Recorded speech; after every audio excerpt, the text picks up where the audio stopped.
मैं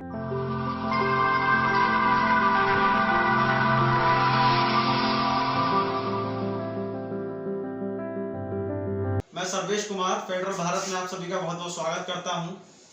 इस कोरोना महामारी के बीच एक नई बीमारी निकलकर सामने आ रही है जो काफ़ी खतरनाक बताई जा रही है और जिसके बरेली में कुछ मामले सामने आए हैं, जिसको लेकर पूरे प्रदेश सरकार की तरफ से गाइडलाइन तक जारी कर दी गई है और योगी सरकार की तरफ से खास निर्देश दिया गया है कि दवाइयों का पूरा स्टॉक रखा जाए। तो हम इस वक्त मौजूद हैं धन्वंतरी तोमर हॉस्पिटल में और हमारे साथ डॉक्टर साहब हैं संदीप कुमार जी, जिनसे हम जानेंगे कि ये बीमारी क्या है, क्यों लोगों में ये फैल रही है और क्या इसका उपचार है, कैसे लोगों को इस बीमारी से बचना चाहिए। तो डॉक्टर साहब बहुत बहुत स्वागत है हमारे चैनल में आपका। तो सर हमें ये बताइए कि ये बीमारी जो है किस तरह से लोगों में बढ़ रही है, क्या है ये बीमारी? ये बीमारी इसे म्यूकरमाइकोसिस कहते हैं। म्यूकरमाइकोसिस एक तरीके का फंगल इन्फेक्शन है जो नाक से शुरू होके नाक, फिर आँख और कभी कभी दिमाग में भी जाने का डर रहता है। ये बीमारी अभी कोविड के बाद बहुत ज़्यादा देखने में मिली है। उसका कारण यह है कि मरीज की इम्यूनिटी काफ़ी कम हो गई। इम्यूनिटी कम होने के जो मरीज हैं उसमें सबसे कॉमन डायबिटीज़ है। जो पेशेंट को डायबिटीज़ है, जिन्हें कोविड के दौरान में स्टेरॉइड की थेरेपी दी गई है, या जो मरीज भर्ती रहे हैं और उन्हें ऑक्सीजन की ज़रूरत पड़ी है, या किसी और बीमारी की वजह से जिनकी इम्यूनिटी कम हुई है, उन मरीजों में ये बीमारी ज़्यादा देखने में मिल रही है।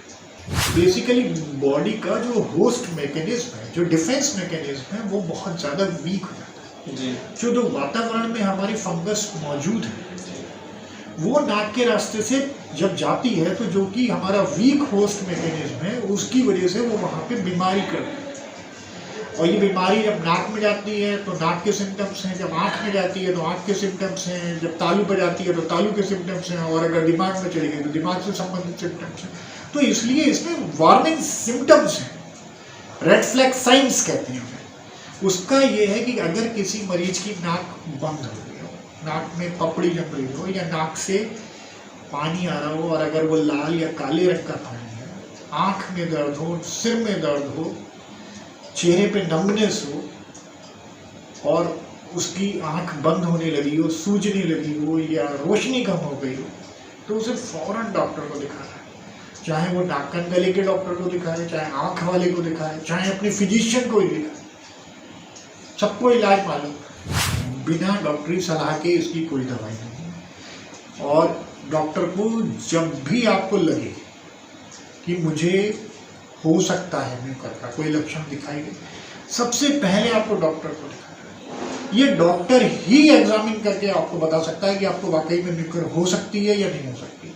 और अगर वो डायग्नोसिस करते हैं तो फिर उसके अनुसार उसका इलाज है। जितनी जल्दी इलाज शुरू हो जाएगा उतना ही अच्छा है, क्योंकि ये बीमारी काफ़ी एग्रेसिव है, बहुत जल्दी फैलती है। लगभग कितने दिनों में फैल जाती है? कोई इसका टाइम फ्रेम नहीं है, 3 to 5 डेज में काफ़ी बढ़ सकती है। ये आँख को इन्वॉल्व कर सकती है, क्योंकि ये बेसिकली एंजियो इन्वेसिव डिजीज है। ये ब्लड वेसल्स में थ्रोम्बस बना देती है। तो जिस ब्लड वेसल में इन्होंने मान लीजिए आपकी आँख की है, सेंट्रल रेटिनल आर्टरी की और सुपीरियर ऑप्थेल्मिक आर्टरी की थ्रोम्बोसिस हो गई, तो उससे जितना भी एरिया कवर होता है वो सब नेक्रोसिस होने लगेगा, उसमें सब में फंगस हो जाएगी। तो सर कितने अभी तक आपके पास मरीज आ चुके हैं इसके? मरीज तो देखो कई हैं, लेकिन हमारे पास आज की तारीख में 2 मरीज धन्वंतरी तोमर हॉस्पिटल में भर्ती हैं जी, और जिन्हें हमने अभी ऑपरेट भी किया है, दोनों मरीजों। एक पहला मरीज जो है अभी इमरजेंसी में है, वो आसिफ अली 13 तारीख को एडमिट किया था, फरीदपुर का है। उसकी नाक से फंगस आँख में चली गई थी और आँख में उसकी रोशनी भी चली गई थी, आँख सूज गई थी, आँख बंद हो गई थी, दर्द था सिर में। अब कल ऑपरेट किया है, वो बेटर है।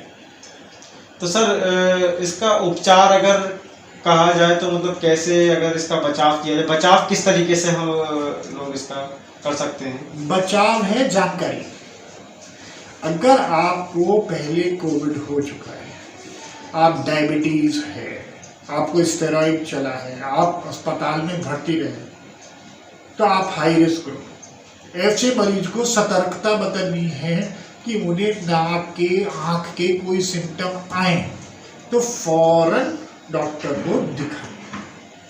सर कोविड से पहले कभी ऐसा हुआ है कि ऐसी बीमारी की जो पेशेंट है वो आए हैं हॉस्पिटल में? बिल्कुल बिल्कुल, पहले ये बहुत कम थे।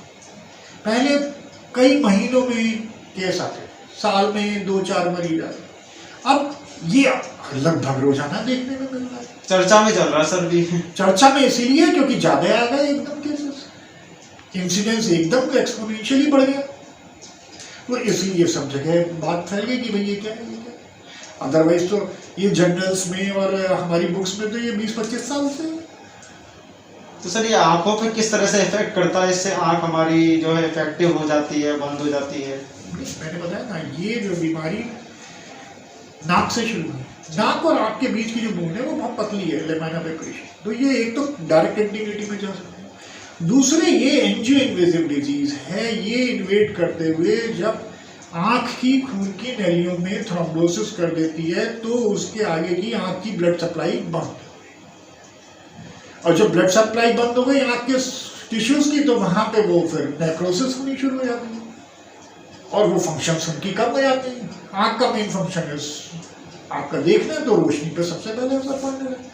तो सर हमें ये बताएं हमारे चैनल के माध्यम से कि ये जब बीमारी के पेशेंट जब आपके पास आते हैं तो क्या उपचार आप पहले जो देना उनको शुरू करते हैं? सबसे पहली चीज है डायग्नोसिस। अगर मरीज सिम्टम लेके आ रहा है तो हर मरीज को तो जरूरी नहीं है मैं करूँ, सबसे पहले आपको डायग्नोसिस बनाना। डायग्नोसिस बनती है 2 तरीके से। एक तो यह है कि उसके नाक में अगर कोई ब्लैक फंगस आपको सस्पिशियस दिखाई देती है, सिक्रीशन दिखाई देते हैं, तो उसकी KOH फंगल स्टेनिंग करा लीजिए। हमने अपने मरीज की फंगल स्टेनिंग कराई थी, उसी दिन 13 तारीख को भर्ती होते हैं और उसकी 14 तारीख की रिपोर्ट आ गई, fungal staining positive for mucormycosis. ठीक है, तो वो सबसे पहली एक वो चीज करा। और दूसरा, to know the extent of disease, कि कहाँ तक फैली है बीमारी, उसके लिए चॉइस ऑफ इन्वेस्टिगेशन है कंट्रास्ट MRI कराएं। तो ये दोनों चीजें आपको गाइड कर देंगी कि बीमारी वाकई में म्यूकरमाइकोसिस है और बीमारी का एक्सटेंट कितना है, कितनी फैल चुकी है। उसके हिसाब से आप ट्रीटमेंट करिए।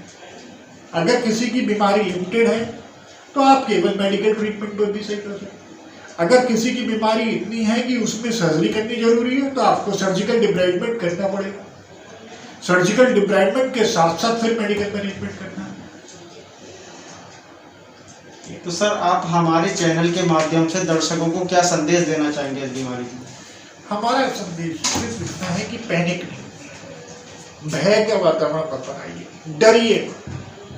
अगर आपको इससे संबंधित कोई भी लक्षण जो मैंने अभी बताए होते हैं तो सबसे पहले अपने डॉक्टर की राय के अकॉर्डिंगली अपना इलाज कराइए।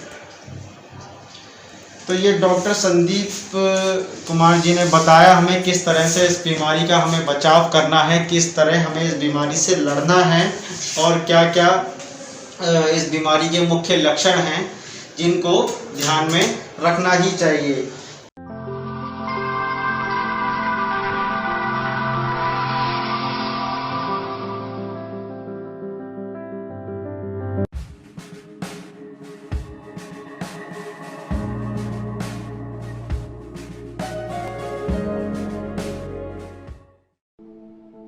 फेडरल भारत यूट्यूब चैनल को लाइक और सब्सक्राइब करें और बेल आइकन दबाकर लेटेस्ट अपडेट पाएं।